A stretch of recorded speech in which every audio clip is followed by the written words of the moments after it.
since Stillmatic, I've been at it. Headbangers call me Martian Thrasher. After the retweets, I'm action. No treaties, yo CDs are frisbee. Trash them. Has been. Speak royalty when you say the name. And speak loyalty when you say the game. Trend hoppers follow whatever's next. When lyricism returns, all of you niggas dead. Might be on the rooftop getting bent with a click, with a rent be expensive as shit. Might be with the kin blowing pit, or in the sticks with my hand gripped on the ass of a bad bitch. Bars, I own them, call me the warden.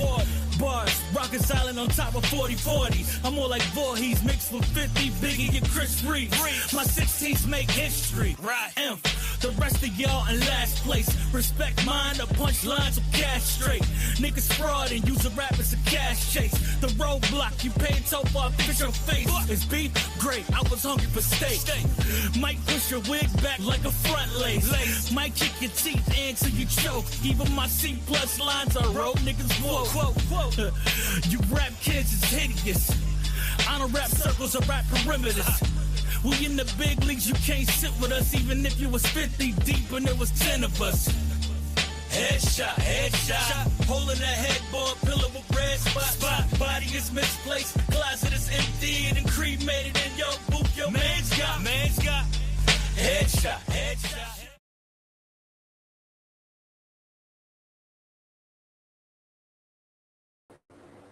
What is up? What is up? What is up? We are back for another episode of the Savage Collective. I hope everybody's having an amazing day so far, an amazing Friday so far. Let me just get this going. Hold on a sec.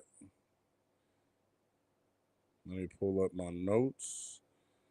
Today, I am excited for today. You guys are probably wondering where the heck Scorpio is. Scorpio's coming. He is on the phone right now. He told me he will be here momentarily. So we're just gonna get started without him.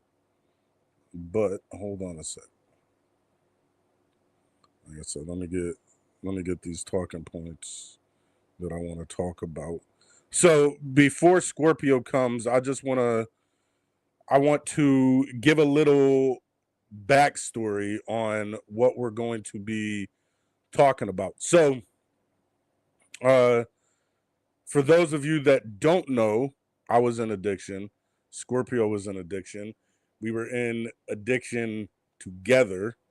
Hold on. There's that. Let me download this. Get that going. Get that up. Boom, boom. Need to make sure. Come on. Get this up. We'll just keep that like that. Hold on. I'm going to make sure I can hear myself.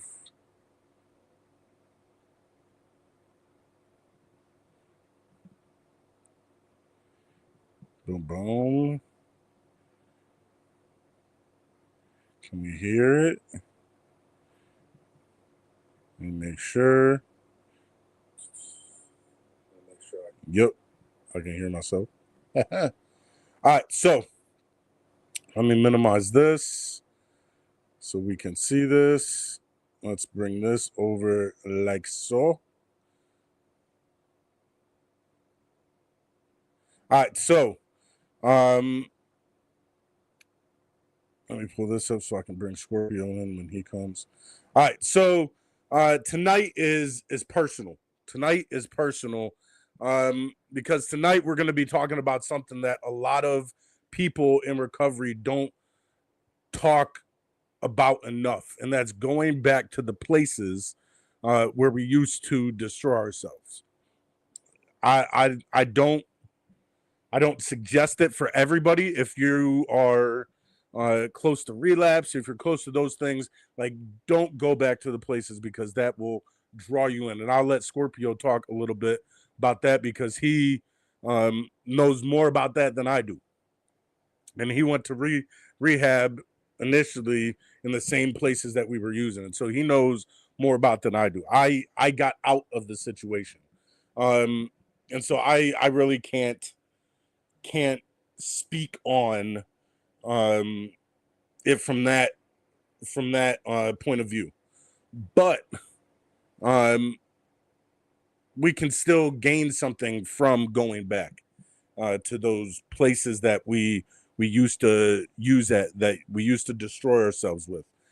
Whether it's the city, it's the block, it's the trap spots, parking lots, gas stations, Burger Kings, and in our cases, abandoned houses, bathrooms, the different corners, like these places that are tied to our addiction. And unlike Scorpio, where he has something that I can't relate to, having gone and got help in the same places that I used to use were the same. And so I have these multiple viewpoints of the places that I used to use it, because excuse me, I'll wait until he comes on the witness. But I have a different perspective because I did use in the same places where I once had a family. The Burger King parking lot that I used to stay in was the same place that I would bring my kids to when I would be in, like, outside of addiction, like. And so like, for goodness sakes, I was using right across the street from where there was a warehouse for a ministry that I used to be a part of when I was a student pastor. Like, it I was using during that time when they were using it. Like, and so these places that are tied to our addiction sometimes aren't just tied to our addiction, they're tied to times before our addiction, and people who have and we see, like, and I haven't seen, but Scorpio saw people who have never who we used to use with and things like that. And so that's what we're going to be talking about, because there's people who have never lived that life, and who have never experienced it, and they won't really fully understand it. But that's what we're going to do tonight. Like, so we need to be mindful of that, and that's why we're going to be talking about that tonight. Hold on a sec.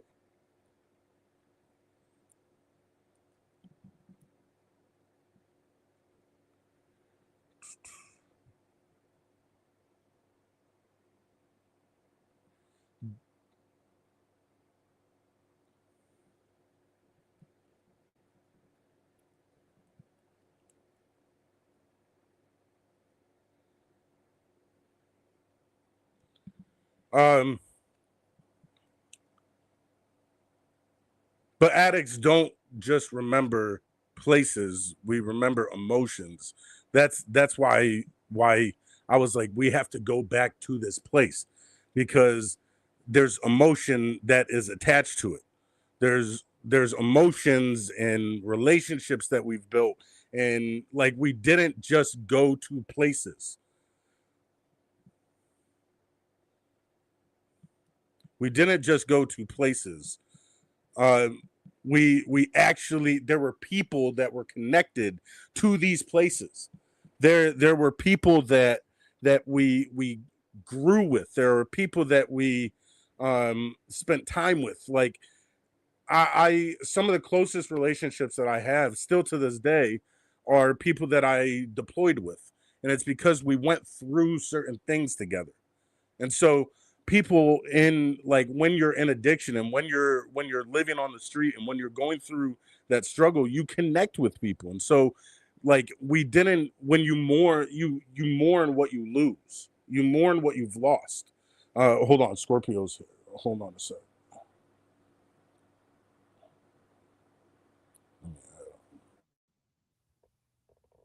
Yo, Yo, was good.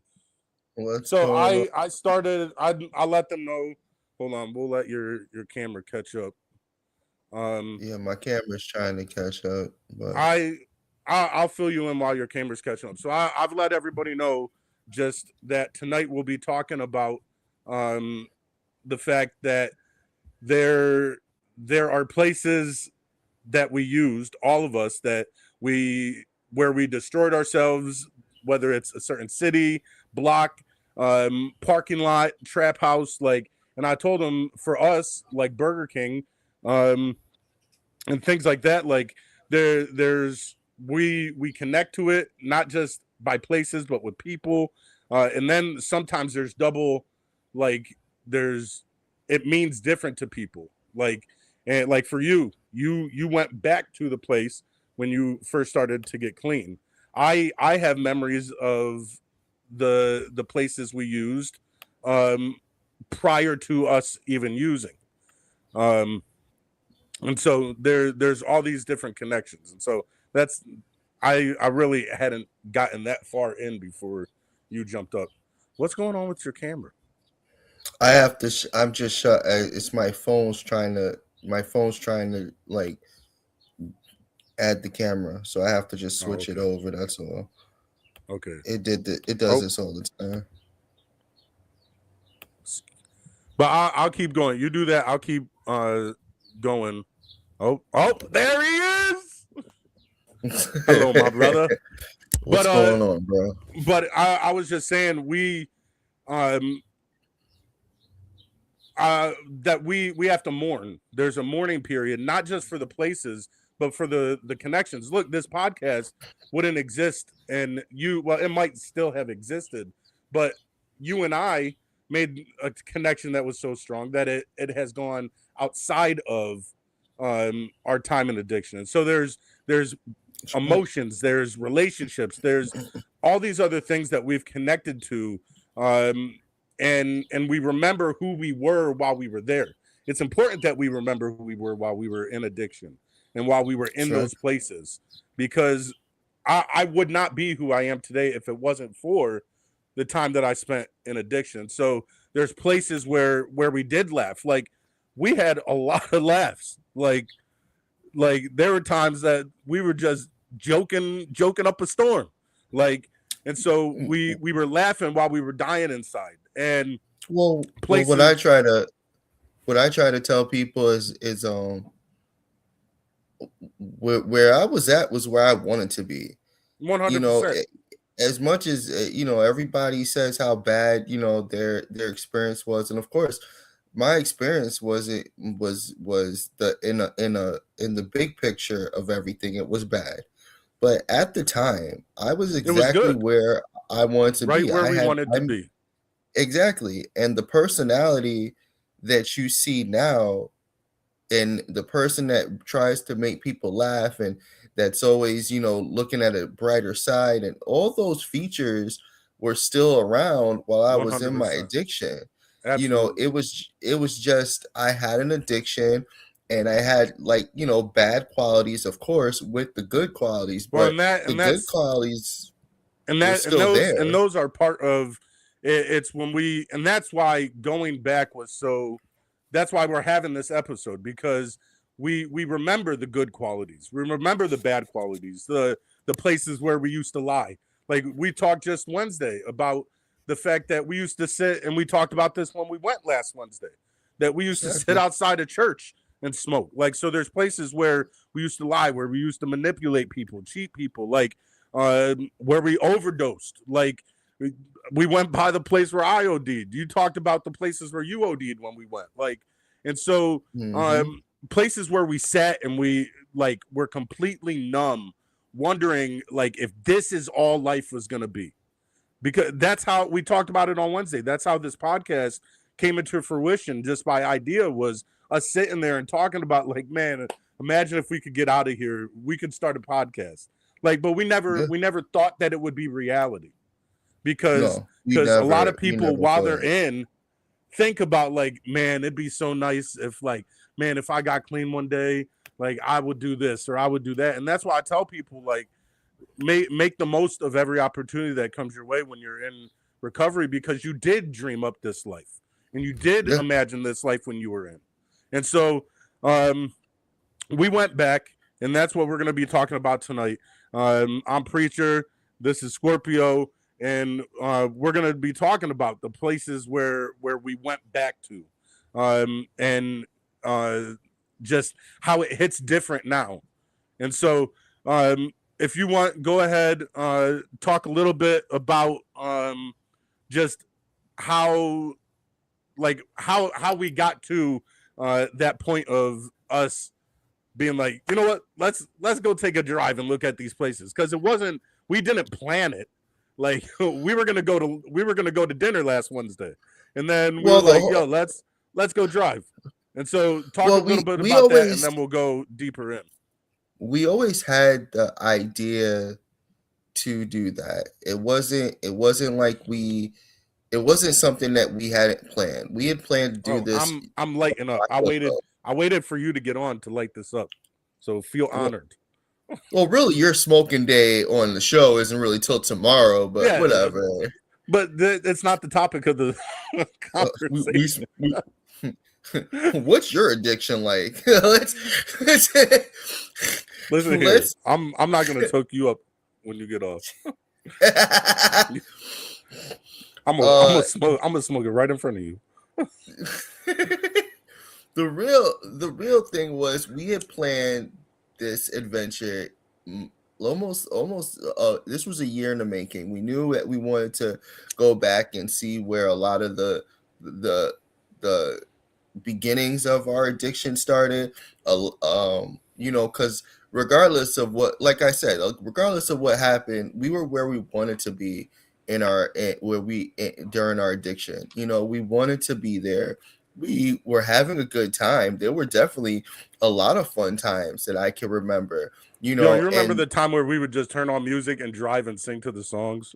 Yeah. A lot of times we would just go and cop and literally drive around and get high and, joke and laugh and, act stupid, because we weren't trying to get high just to, be cruel or mean or anything. We were getting high to enjoy it. Mm-hmm.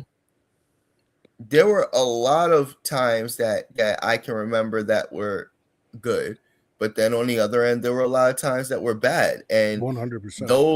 Those areas had a lot of connection to those times, and the bad times outweigh that.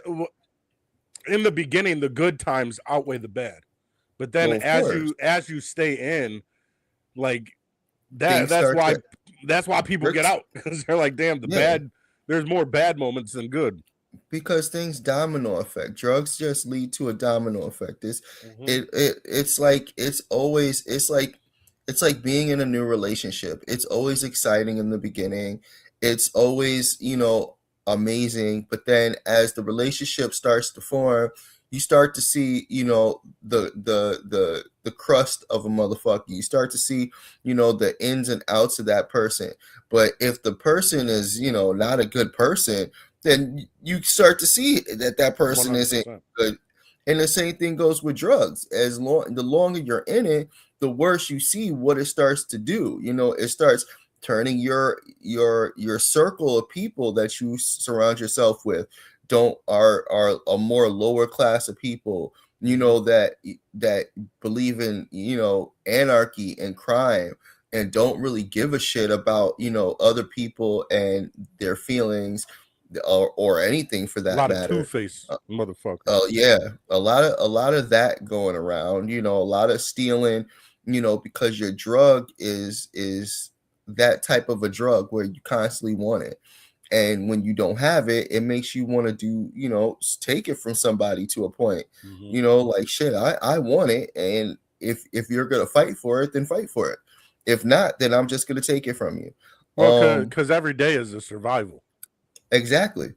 And everybody's trying to survive. For me, those areas during that time was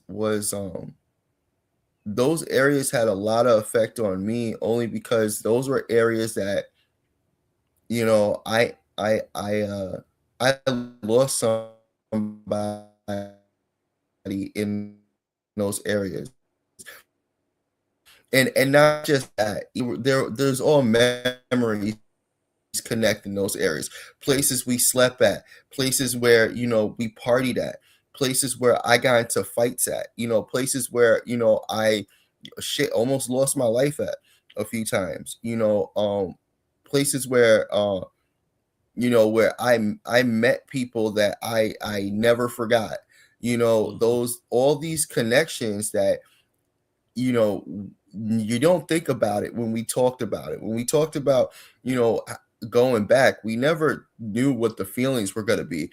But then when we went back, it was all these different emotions, anger, sadness, regret, happy. There were happy moments. If you remember right, it wasn't till we were leaving that you started getting emotional and pissy. In the beginning, though, we were joking. He said pissy. It was. I mean, you were fine in the beginning. In the beginning, you were fine. In the beginning, you were fine, laughing. We're joking. We're going here. We're going there. And it wasn't until we're starting to, just like a regular high. We're starting to come down off the high. Now we're starting to look at a lot of places. Bad memories are starting to fill your head now because of different things going on.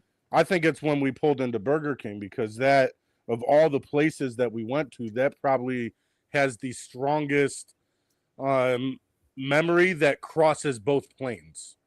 Because it's like, it's not like I was taking my kids to a trap house before addiction. Like, it's not like we were sitting in the parking lot of the library. Like, so there's places where I was able to be like, okay, I'm going to avoid this place because this place connects to a memory of before I was in addiction. But Burger King, I can't do that, because that same Burger King that we would spend nights and sleeping in the car in, I had, for one memory of addiction, I had another memory of pre-addiction. And so, I think that's why I started getting into that slump once we were at Burger King, because now not only am I remembering bad times, it's easy to be happy, like, oh man, we're not in this. But now I'm having to go back to memories of my kids and things like that, things that I'm working on now. So now it's like, we can't, look how far we've come, but look what I left behind as well. For you, Burger King was always different anyway. That was when you made a big decision and change, and you have more traumatizing and more, I don't want to say bad memories, but you have more struggling memories at Burger King than I 100%. Do. That was where, you made, part of your conscious choice to, make a change in your life. It was a lot of the times where you were there, it wasn't fun. Yeah. And a lot of times that we were there, it wasn't because we wanted to be there. It was because we had no choice but to be there. So it wasn't really a fun, go lucky time. And you were lucky enough that you left when you did, and that you weren't in your addiction for as long as we were all in our addiction, because you didn't have that many good memories anywhere. Unfortunately, you surrounded yourself with shitty people when you fell into your addiction. Yeah. So the people, every place was pretty much shitty to you, because the people you surrounded yourself before you met us were shitty ass people. So you had bad memories, like your car getting stolen. I don't have the good memories that are coupled with, like how we talked. It starts off with good memories, and then you have these bad memories. Like the good memories are like when I had an apartment and things like that. But then it's like all the good stuff that I had gotten like pre-addiction, I lost because of my addiction. So it took away any good memories that I might have had while I was like it literally Exactly. went from like, oh, I started my addiction to shit sucks. Like, Yeah. And that's why I think that's, I mean, you had a lot. I think that's why while we were there, it started making, like, for me, it didn't make me feel the way it was making you feel. I could tell that, as you start getting more, um, I guess, withdrawn, and you were starting to feel a certain type of way, and that's frustrated. because you have a You know how lot many times more you remember how negative, many times not bad. We're not gonna say bad. no, not do you remember how many times I'd be frustrated like towards the end, and not with you, Sarah, or Juju, but with like the other people that would come to our car. Like I by the end, I was just like, I want it to be us four, and that's it. Like I didn't want people in our car by the end. Like, Well, and because people were using the car, as there were some people you couldn't get out the car. They were trying their best, because you got to remember, it's like, you, you realize it now, but back then you didn't realize it. It was a survival thing too. So a lot of people used the fact that they could get in the car and, smoke with us or laugh with us as, okay, I don't have to be outside. Now, we don't look at it that way, because we're just partying and stuff, but at the same time, it's, yeah, this person's in here because they don't have to be outside. It wasn't like it was always beautiful outside. We live in upstate fucking New York. It's cold on a constant fucking basis. Like, so anytime that you get a second where you're not sitting outside freezing was a pleasure. And whether and there was a lot of times where, how many times did we have, strangers, like, people that we did not know, like, kind of chilling in the car, until wee hours of the morning and shit, because I mean, what else we gonna do? Throw them outside? And uh it's unfortunate that, what's funny is, a lot of those people, as we have gotten into our sobriety, and even me going back into those old neighborhoods, I don't see any of those people anymore, which to a part scares me, because it's like, I wonder what happened to you. Did you make it out? Were you lucky enough, or were you one of the unfortunate ones that didn't make it out? And that's like nameless, because nobody really knew who you were, or knew you, or you didn't have family anymore. So it's unfortunate. A lot of those people aren't around, and you wish them the best, and you pray that they're somewhere at a better place, but do you really know? You don't. And it's unfortunate. I know that sorry. I've seen that a lot. Hey, I get it. No, I It's just I'm I don't know if she'll like it, but Leah just texted me some stuff that, wow.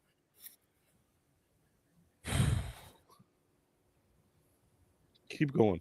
Keep going. Leah, are you disrupting our podcast right now, Yeah, Leah? Is and that what's not like happening right now? good and bad.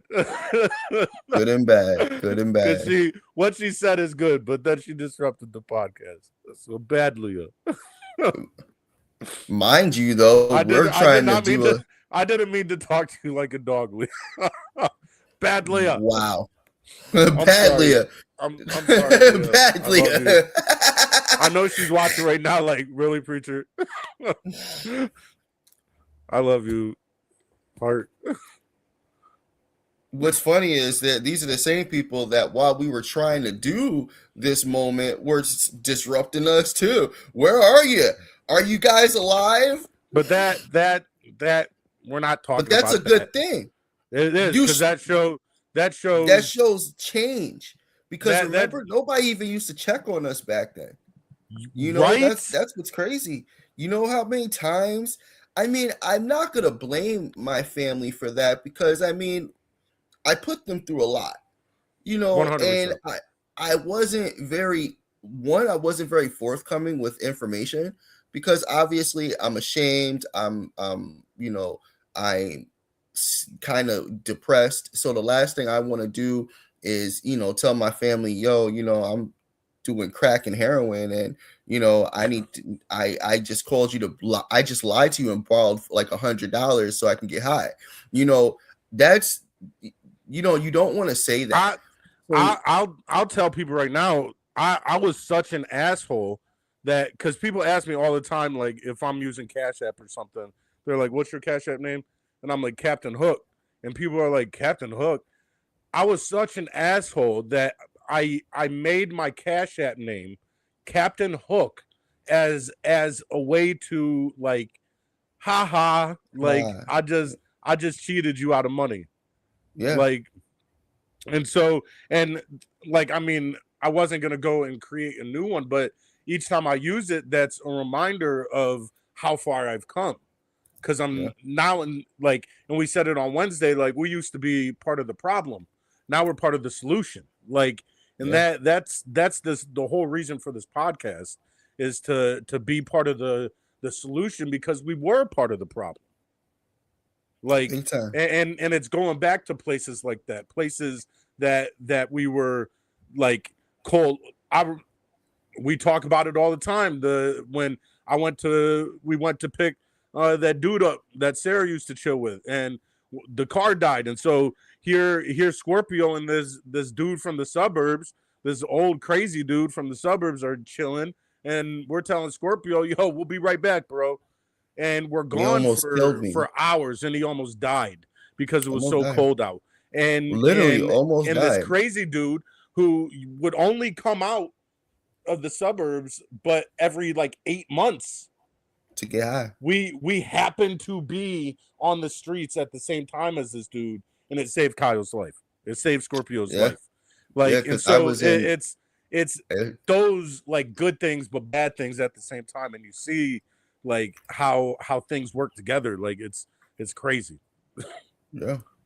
And I mean, going back to those, and I mean, each place had its own negative and positive moments, and you know, some a lot more negative than positive, obviously, but each one had its own. It's amazing how you can go somewhere and you don't think about these places for years. You don't think about it. You don't really let it cross your mind. But it's just like going back to an old apartment that you would, you know, going past the old family house, or going past, you know, it's those moments, like all the memories rush back, whether they're good or bad, you know, and things that stuck. And every time we passed or went to a different location, it was blinding how many memories flashed in my head, you know. Well, because then you remember the people that we lost, the things that we've lost as well. Like, exactly. I remember the one girl I know who, like, I remember certain streets like that, and her and I got connected, but then she left to go get help, came back and OD'd and died. And we remember times that we had Nico and we were walking along the street, walking on Dewey Ave and shit. Like, and so we remember all these times. Like, even when we came out of addiction and I still had my vehicle, like there were times I'd get in and I'd look up and I'd see footprints, or I'd see like the messed up roof because Nico's badass. Like, and then when I went to Eagle Star, and we would drive into Canandaigua all the time, and we passed by the burned area, and I'd look and see the apartments where the crazy dude was. Like, and so there's all these like spots that are connected in that. Like, I remember all the time, like if I have to drive into Palmyra and I pass by the apartments by the pool shop, and then when I'm in Clifton Springs and I have to go to the residential across from the hospital in Clifton Springs. I See, see the apartments where Dan lives. And so there's it's all because these you've been things in that it, connect us. Like, and the longer you've been in it, the longer you've been. That's why it's unfortunate people are in it for so long, because then it's hard to escape, mm-hmm. because there's so many places. Like now, you know, I can think back that me and my fiance, me and my ex-fiance's freaking our addiction started back in Pavilion. So like I can go back to like Pavilion and like going to Pavilion in Oakfield, you know, late at night with her. You know, to us, those were critical moments that our relationship changed into a more closer relationship, because it was just us, you know. And I remember that those were some of the more passionate, fun times that I had, even though the things that we were doing were wrong. Like we were going to cop, you know, for her family and for us, but the actual like ride and the actual journey was fun, you know, and it was our moment to be together. We would drive out to Oakfield, go cop, come back. You know, that was before we were making trips to Rochester, you know, and it was just a moment for us to be close together. And then I remember our rides when we first started coming to Rochester and we first started, you know, coming and copping, they were still fun times for us. You know, we were still in that you know, post bad, you know, moment. I was still working, she was still working, we were still maintaining. So everything was still good and fun. So some of those memories are like they're etched in there because they were some very good memories. Things that I don't regret at all. You know, do I wish that would I take the journey again? Fuck no. I would never take that fucking journey again. But did I enjoy it? Yes, I did. You know, I enjoyed a lot of the times that I had. Now, for some people, it's not like that. You know, some people their journey was shitty the whole way around, and drugs was kind of like the escape for the moment. The couple of seconds they were high was like their escape. You know, because their journey was shitty, and I get that. But for me, it wasn't like that, you know. And I try to make sure I instill this in people, because I don't want people to think that when I say, you know, that I'm here to help people and I'm here to make a change, it's because during those times I was doing a lot of negative shit. So I was putting a lot of negative energy back in the world. And that's why I do the podcast. That's why I do, you know, my work outside of the podcast, because I'm trying to put positive energy back into the world of all the negative shit that I did before now.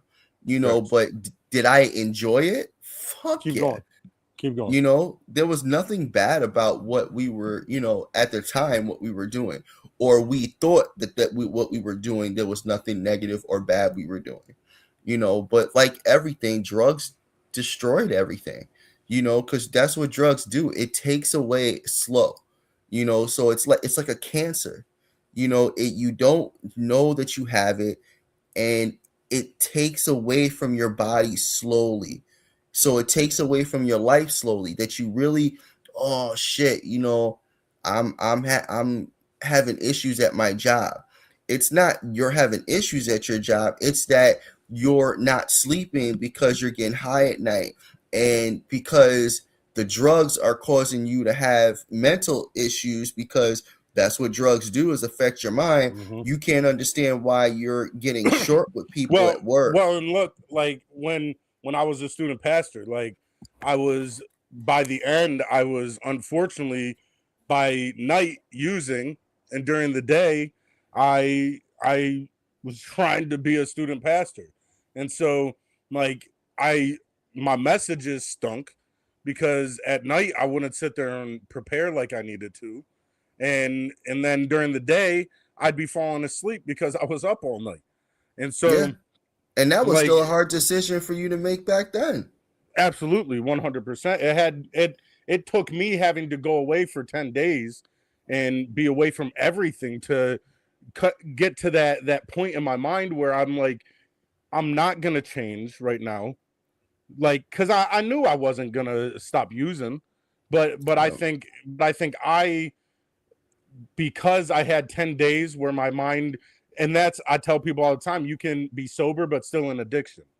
And so, and that's why in relapse you can not be sober and in addiction, because if you're relapsed, you're still in addiction. It's just a point of your addiction that you had a slip. And so I think you can not be sober and be in addiction, and then you can be sober and still in addiction. And I was sober and still in addiction. And so, but since I was sober and I was clear minded, I was able to consciously make that decision to be like, I need to step down. And I think that's when you have like parents who are like, I'm going to give up custody of my kid because they have a moment of clarity because they're sober, and they're like, fuck, I'm not getting better, but I know I need to do the right thing. And that's when people go to rehab and things like that, because you have that moment of clarity where you're like, I'm either getting better or I'm not.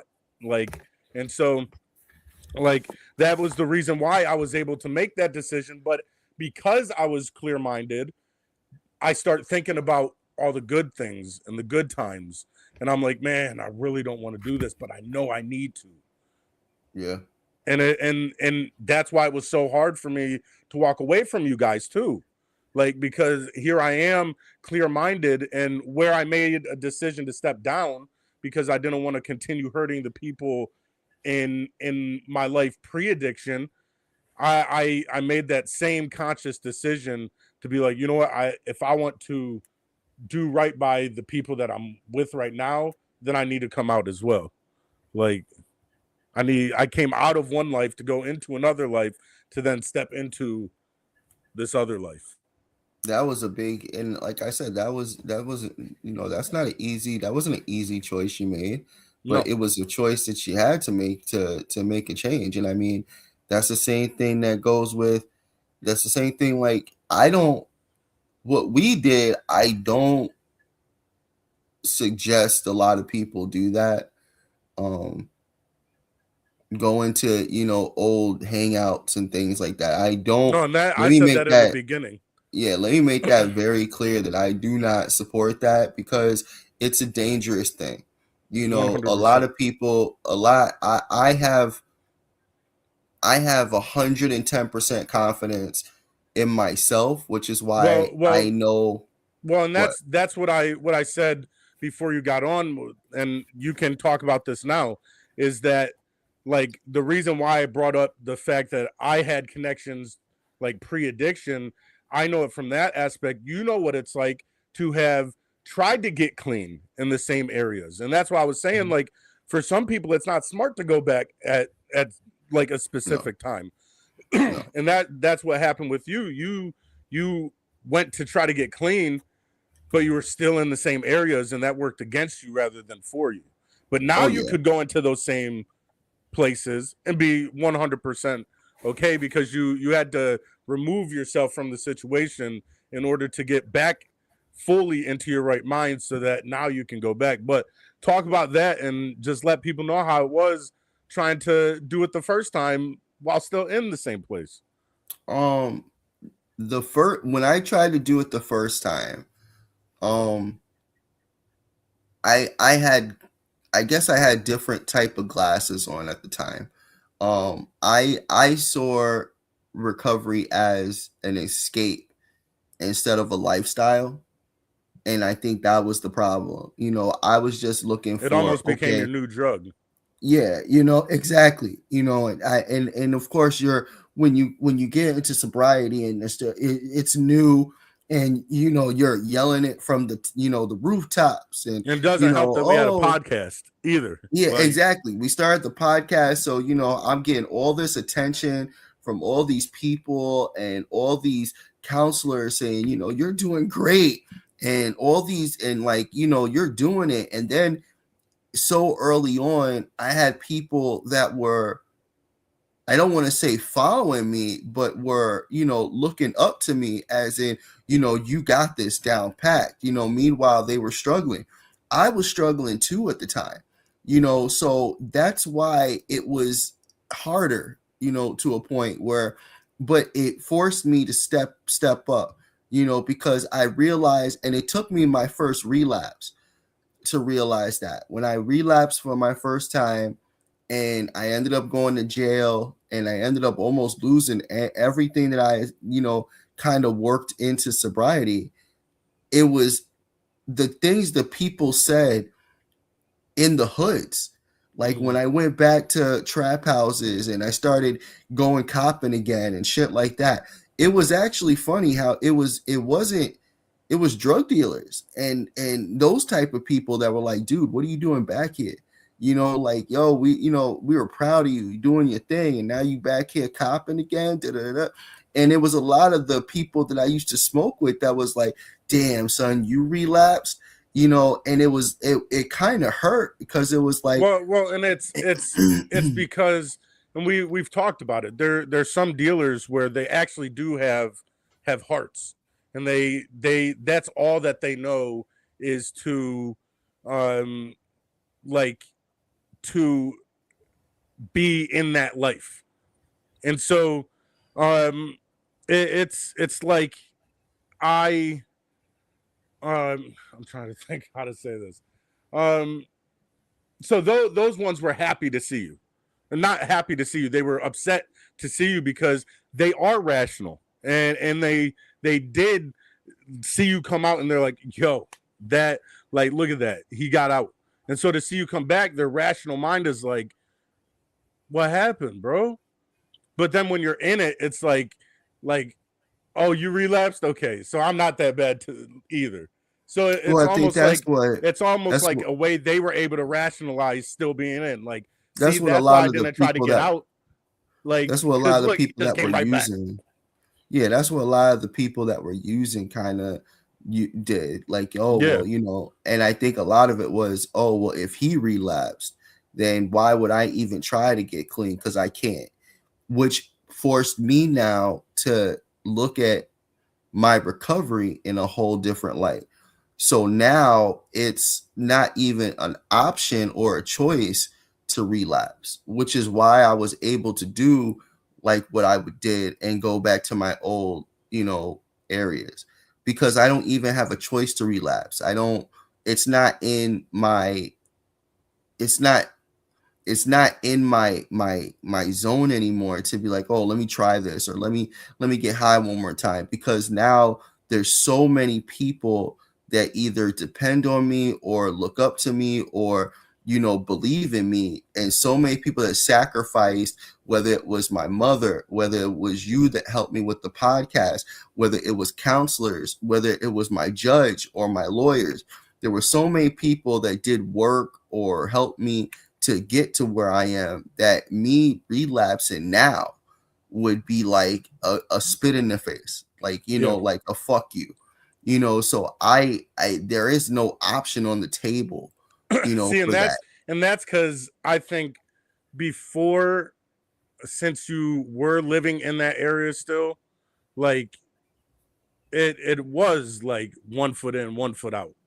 And well, don't get it twisted. Now, I still am in the neighborhood, and if I'm not, you can't forget, I still have a person that lives with me on a 24-hour basis. But even your mindset, because we can both agree the mindset that you had before relapse is not the mindset that you have now. No. And so I think mentally you were 1 foot in and 1 foot out still. And you thought like, oh, well, I can do this. I'm in recovery. I can go chill at a trap house and things like that. Now, like, yo, I'm not going to chill at a trap house. Like, that's ridiculous. Why would I do that? But back then, before relapse, you wouldn't say that. You'd be like, oh yeah, I'm going with her to try. You've even said to me, like, if you're gonna go. Like, I'm not going with you to these places. But Yeah, back now then it's you were like, different. back then before relapse, you were like, yeah, I'll go with you. And so I Well, a think lot of my like, ideas well, changed too. well, and I Like, think that's why like your family, like before it wasn't like, man, I'm gonna disappoint a lot of people. mm, Because I think even the people around us know if we're 100% being serious or not. And so, like now though, it's like, yo, now I can tell he's being serious. So now, because I say the same thing you say right now, where I can't relapse. If I relapse, you know how many people like that have helped me. Like it's like I I will let so many more people down now than when I first tried those first 10 days. Like because mhm. technically that I did relapse because for 10 days I was good. And so like people weren't like extremely disappointed when I went back. It's almost like people were like, see, told you they were going to go back.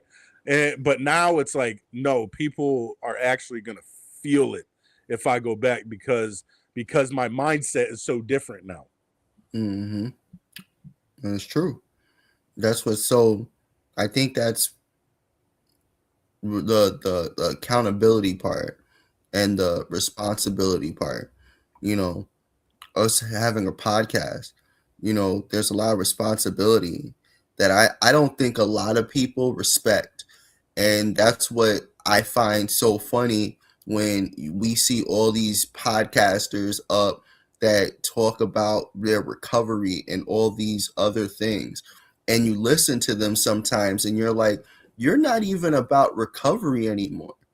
Like, so why are you even on a fucking podcast putting up shit about recovery? Why? Because that title and because that subject gets you the views that you want? Well, and that Because, was the main reason why we changed the name, like yeah, to the Savage Collective, because now like it's like yes, we talk about recovery, but we talk about these other things others, as well, which is exactly. why it's so important that we have the other 3 days that we have the Marvel Mondays and the table and smoking with Preacher, because it's like okay, like we There's, started off where Preacher's Corner was about recovery. yeah, But now it's so much more than just being about recovery because people suffer without recovery. People go because through it, shit or suffer without addiction. People go through shit without addiction. And so and the, those people deserve a voice as well. and And our so connection to our podcast, if anybody has watched, our connection to our podcast is a I want to say an extension of it's a us. byproduct of us Yeah. and what we've been So through. if you can't see that it's something, if it grows as we grow, Mm-hmm. Which is why it transformed into the Savage Collective from Preacher's Corner, because when we first started, it was, bright eyed and sobriety gung ho. As time went on, you start to, past a certain point where, okay, well, it's not just us struggling with our sobriety anymore, because now we've tackled that demon, and now we've got that a Now little bit under depression control. and Now we got anxiety depression, and exactly, and life shit, bills and relationships now that are coming out, and rebuilding old relationships and fixing family issues and trying to and maintain getting life shit. positions. So leadership stuff. And Exactly. like and And so trying to it mentor starts other people now. And absolutely. now it's a different aspect of it, and you have to respect it. Mm-hmm. You got to respect the fact that now we're looking at helping others, and that's what the fucking podcast is supposed to be about. And that's why when I get online and I see other people in their podcast, it's like, are you really doing that, or are you just on a fucking podcast talking? You know Yeah. what I mean? Like, are you really helping? Are you really, is your main goal to help somebody, or are you, did you start? And that's why I'm Well, lucky and enough it's that I we have you in order as for us to, I think, make this like if you're gonna make money, and some people might get butthurt when I say this, if you're gonna make money off of recovery, like that's go get a job. Like, so go work. Shots fucking fired. Not Fire. like, but not get a job like I wonder who that you was broke for. ass. No, it wasn't for you because you're doing it. Because you're doing I'm it. not though. saying it was for me. I'm not saying that was for me. I thought you were saying because you're like, I don't. They know who they are. They know who they are. But it's like, They but know even who you, they are. because you're working towards getting your peer, and so Exactly. you're like, I believe so much in recovery, I'm going to make it my job. So Yeah. so when we were like, yo, we want this podcast to make money, it's like I'm not going to use something that because I don't want to use people's deaths and things like that as my way to make money. Like something so tragic as addiction to make money. And so it's like, of course I'm going to change now because it's not going to be when we bring up recovery, it's going to be more of just like what we're doing right now, like healing from certain things. And well, that was another reason why we changed the name as well and started focusing on other subjects. Because Preacher's Corner is attached to recovery and addiction. Exactly. And it's hard. And we were starting to get a lot of attention. And because of that attention, I put the gun back in the holster. You have to. You get it's the gun's smoking already, but it's cool. It's fine. You know, I think that you got to. You know, you got to rethink the clip. You know, it's not time yet. I forgot to drop the mag. It's not time yet. It's not. But I think that now, as a Savage Collective, and now that we've evolved, it's different now. Now, when we when this and it's starting to grow, you know, and it's getting bigger and it's gonna get a lot bigger. If you're somebody that views us now, trust me when I say the ideas that we have and the whole as a whole is there's so much more. It's just that we're building it and it takes small, you know, increments here, increments there to get to where we want to get to.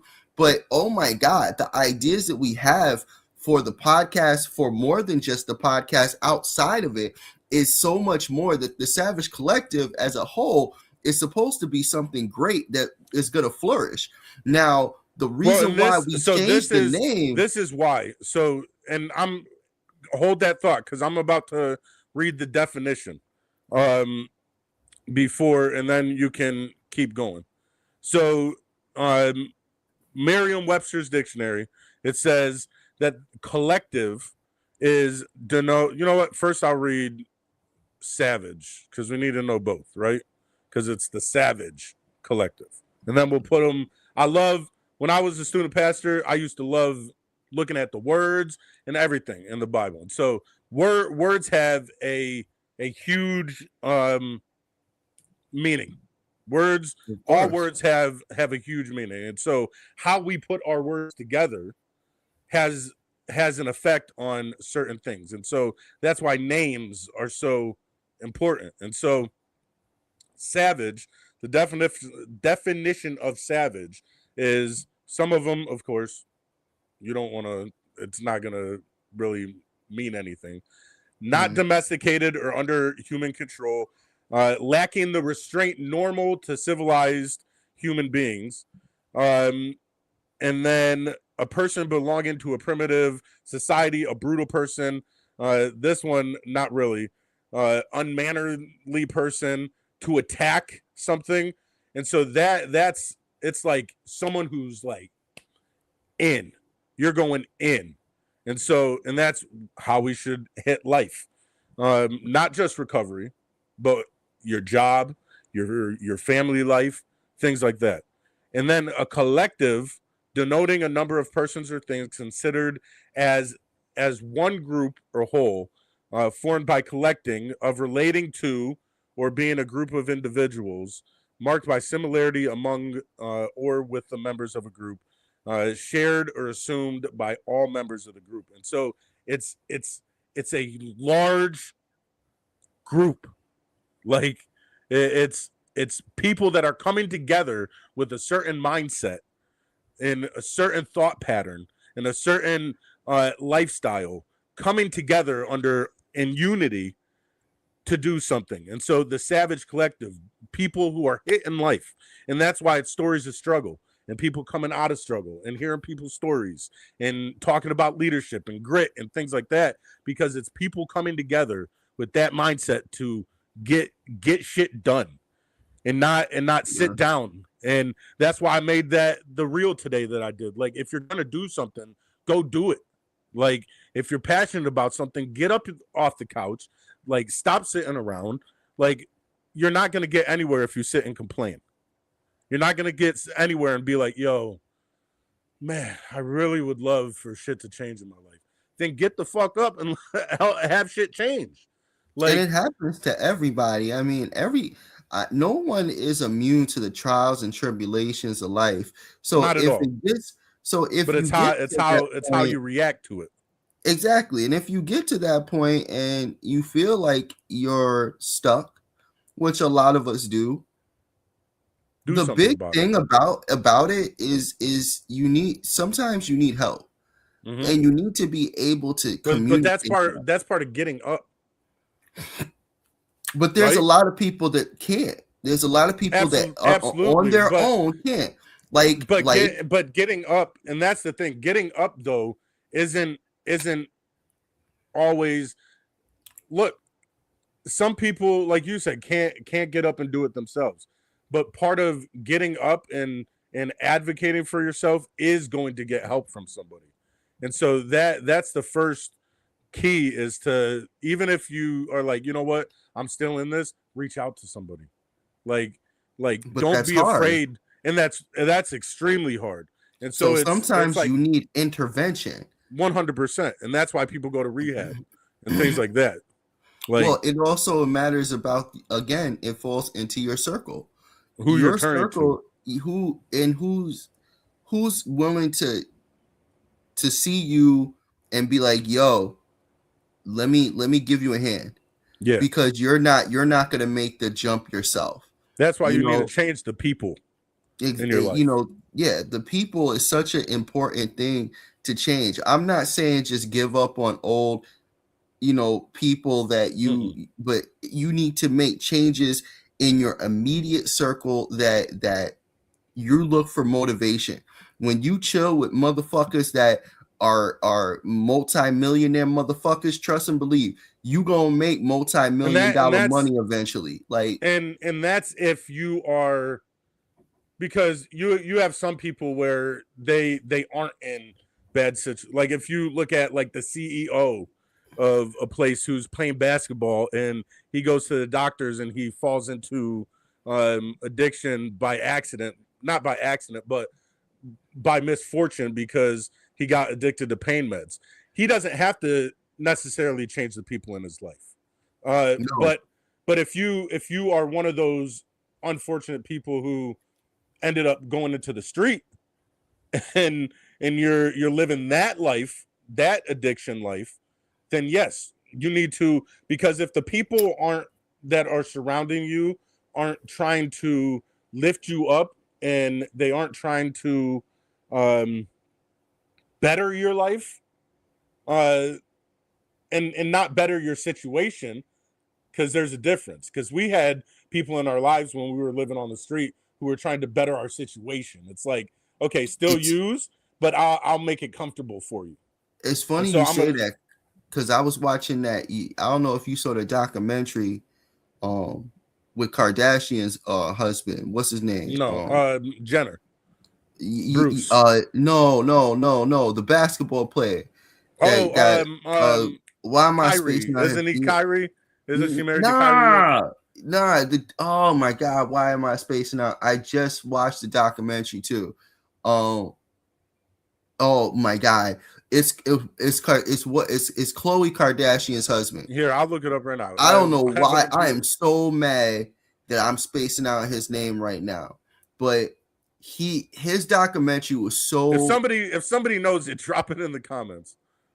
I'm gonna be so mad when they do. Like, I don't want to look it up because I should know it, because I literally I followed his career, his basketball career, since he was in college, and it's Lamar Odom, son of a bitch. Odom. I just remembered it. Yes. seeing his documentary and seeing Oh, how he has a documentary. oh my God, his documentary on Netflix is amazing. Unfortunately, Lamar passed away, but it's everything about his documentary to show what happens, how you can fall into addiction. But when your circle is a bunch of yes men, or your circle is not looking out for your best interest, it's so easy to fall and not and that's why it's hard when you pick your circle. That's why a lot of people they fall. It's because the people that you've surrounded yourself with aren't looking out for your best interest. Well, that's what happened with us.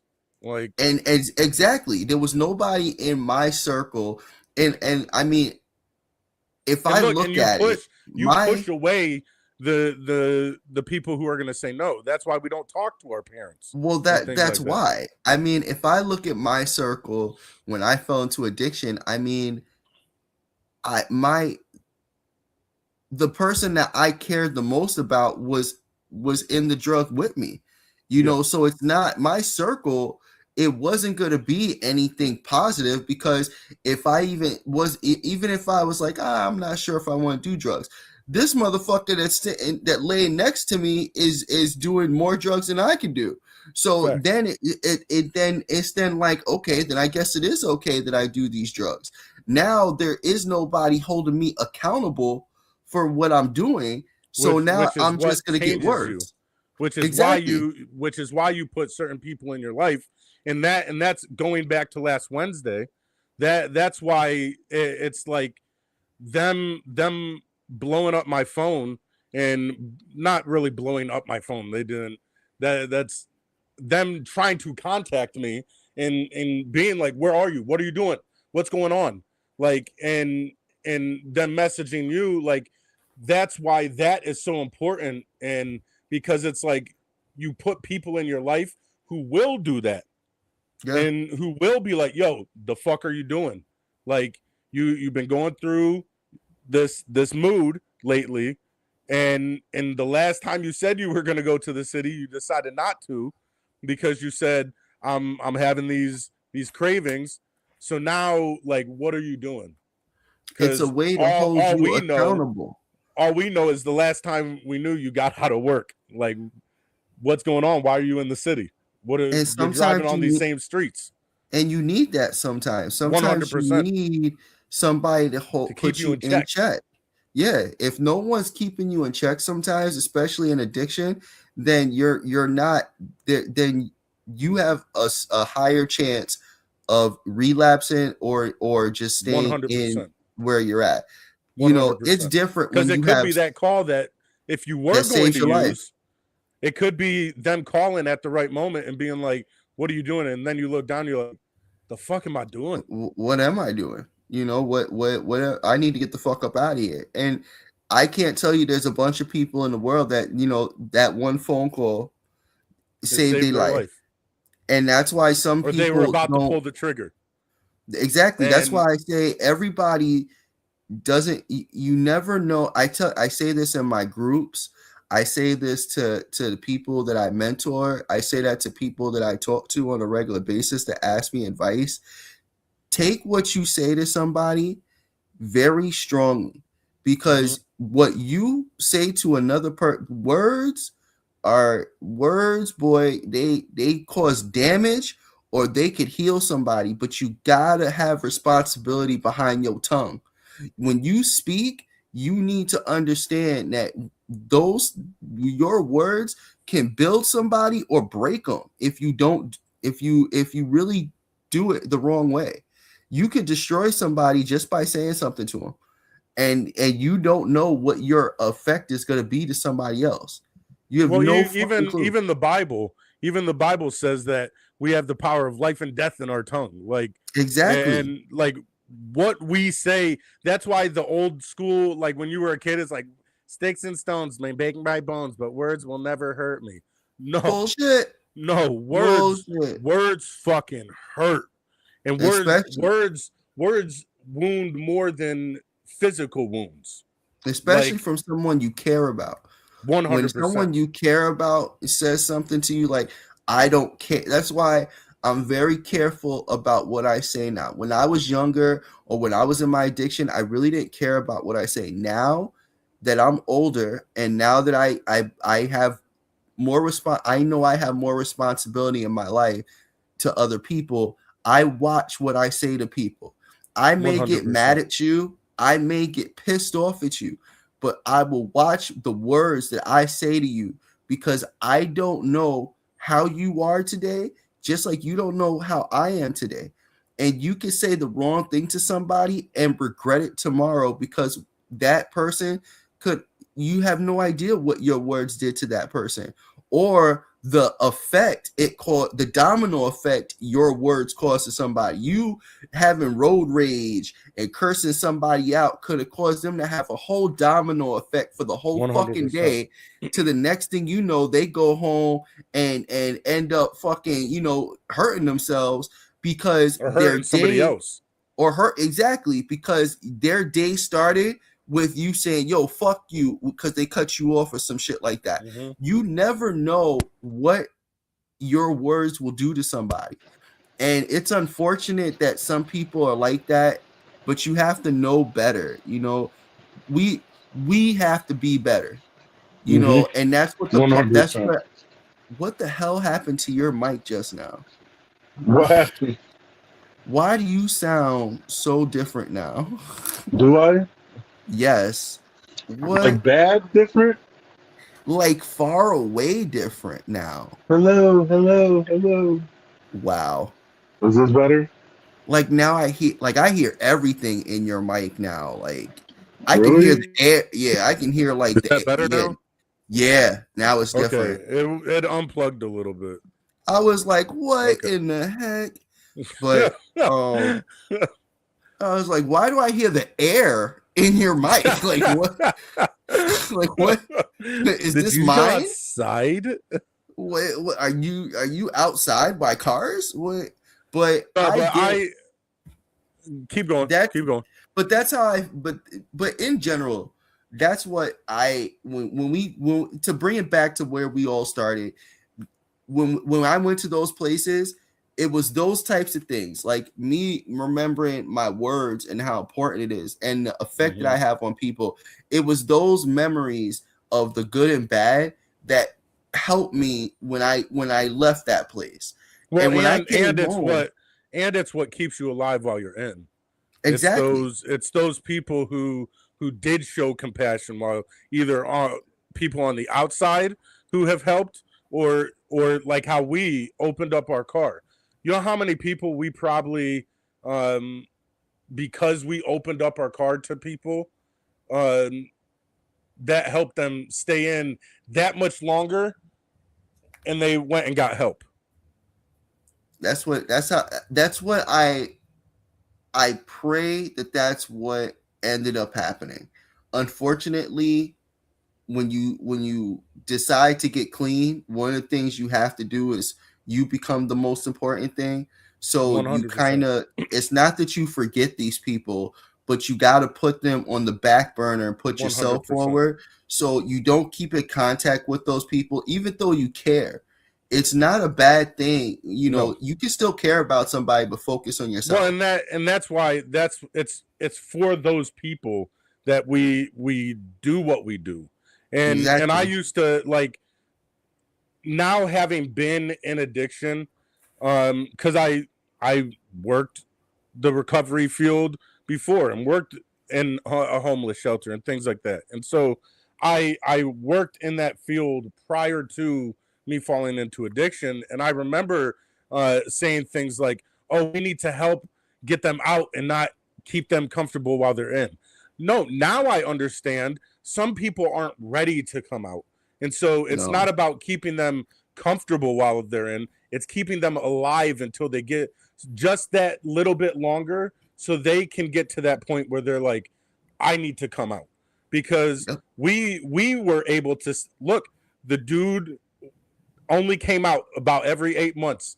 he did just because we met him in that act of kindness that he had to cover you up with his jacket, gave you wouldn't have made it that day.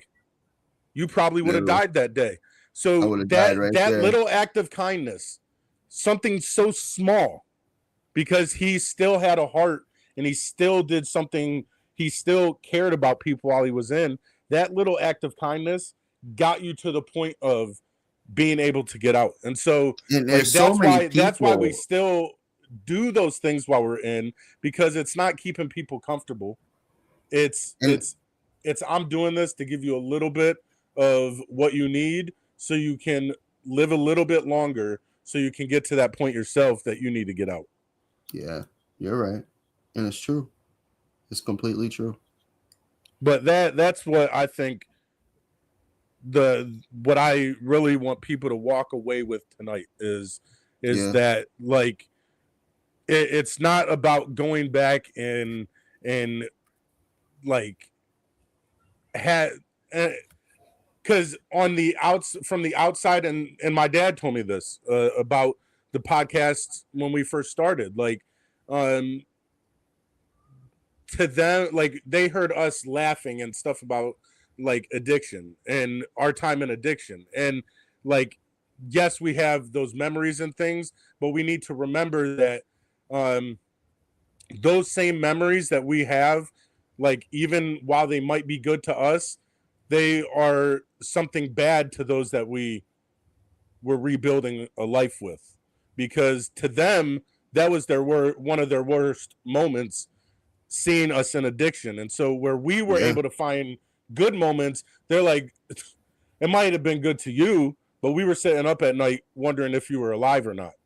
And so like when we go to these places, like you might see us laugh and joke like at a certain story or something, but we aren't doing it to like uplift these places.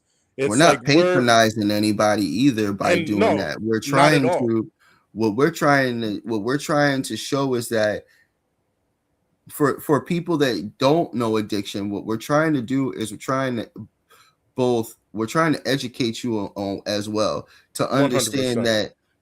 that even though we were going through our bad times, that a lot of the things that we were doing, it wasn't necessarily fun for us, but in the time period, we were so lost that that's what we were able to make fun. Absolutely. Which is a bad thing if you look at it as a whole. But if at the time, because we were so lost in life, that's the only thing that was bringing us, pleasure was, with a bunch of other people, whether it was laughing or joking. Now, we're not trying to say that, we're not trying to downside anybody that cared about us, that went through, that we put through hell. I mean, that's what the whole point of fucking amends is about. And I'm a person, I'm a person who doesn't hold grudges, and I'm sure a lot of my family isn't like that. But in my opinion, if you're gonna hold a grudge over something I did after I apologized and said my amends part, there's not. Well, and that's that's part of the serenity prayer, like understanding what we can control and what we can't. It's like, okay, that's how you're gonna react. Like, there's nothing I can do. Exactly. Like I'm not gonna. Trust me. I understand the bad things that I've done. 100%. Let me also say, I never put anybody else that I cared about in a position that I didn't have, that I pulled them into. I kept myself set. That was one of the reasons 100%. Why I went into seclusion. Is so now if my family worried about me, that's because they cared about me, and 100%. That I've apologized more than 1,000,000 times for. 100%. But what I'm not gonna do, and that goes for anybody else that cares about me, that has a certain feeling about me, 100%. Even now, I'm not gonna keep apologizing for what I did because I've already. Once we apologize, we've apologized. And I understand where I come from. Now I understand it takes time. And 100%. I'm just because I'm at a better place doesn't mean that the person that I hurt, has to change or has to accept no, because healing doesn't come on in our timeline. Healing comes in the people that we've hurt. Exactly. We can't hurt them. We can't hurt them and then expect them to get better when we want them to get better. Like that would be. Remember, I told you that years ago. 100%. I told you that not too long ago when you were struggling in a point with where my kids. You couldn't understand, not just my your parents. Kids. Yeah, that was a big one because you didn't understand why. I already said I'm sorry and I already apologized and I'm getting all these positive things back, but the people that I really want most to communicate won't, and it's because like I said, it's on their time, which is fine, and that's completely fine. Like I have moments where I miss my boys, but I understand that healing is on their time, and right now they're not ready. But I know that the podcast is up, which is why the podcast is up, and I know that eventually there's going to be one day. And you see it all the time where 10, 15 years goes by. And one day the kid is like, or the adult. But sometimes that's the adult has gone all these years while the kid has grown up. But if the adult has gotten better and the kid is like, no, I don't want to do this. Like eventually the kid gets to that point where they're like, yo, I need to work on some of the stuff I'm holding inside. And then they're like, let me reach out. And so it's understanding, like we said, that sometimes forgiveness is on us to ask for, but then if we are the ones that have to forgive, but still heal. Just because you forgive doesn't mean like forgiveness is so that you can start healing. Like forgiveness isn't for the person who did it's our job to wait while they work through the process of healing. And so this episode I think has been freaking awesome. And I think we might touch a little bit on some more of this stuff. Give a little recap tomorrow when we start before we start talking about the 5 goats of rap.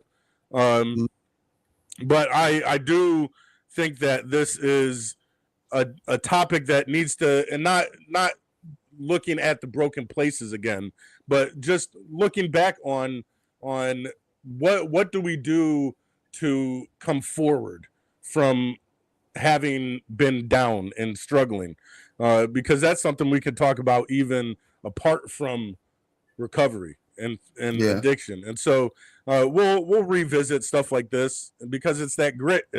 It's pushing forward when everything is stacked against you. And that's so right. That we want everybody today to walk away with one, let people know if you're hurting. Talk with people, reach out to people. Like you don't have to be in it by yourself. And then 2, like there is healing in those broken places. Just because you destroyed your life there doesn't mean that's where it needs to stay, and you can use those places, maybe not right away, but you can use those places in order to bring yourself out and into something better. That's right.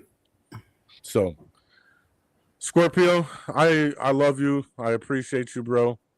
Anytime, brother. That's what I'm here to do. Tomorrow, and I always have a pleasure being on.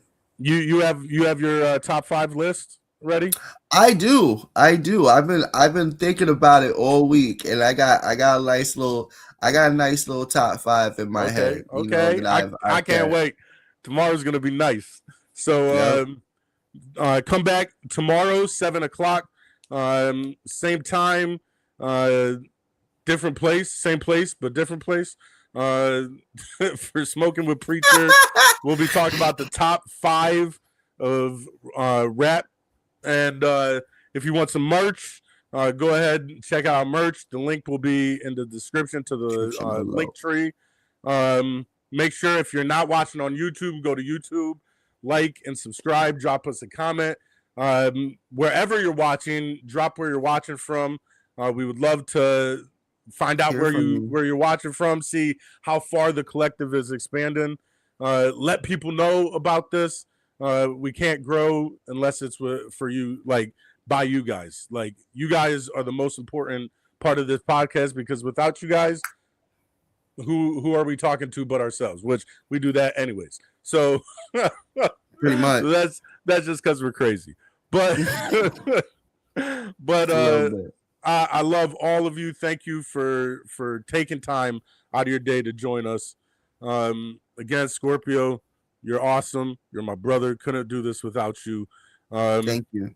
And then, like I said, we both have our whys for this, and so there's people that we do this for, and so always, you know who you are, and so, like, thank you. This is for you, and so, and I know Scorpio feels the same way, that there's people he does this for, and just like this podcast wouldn't be without those that watch, we would not be without those that are in our circle. And so we definitely appreciate and value that. Thank you.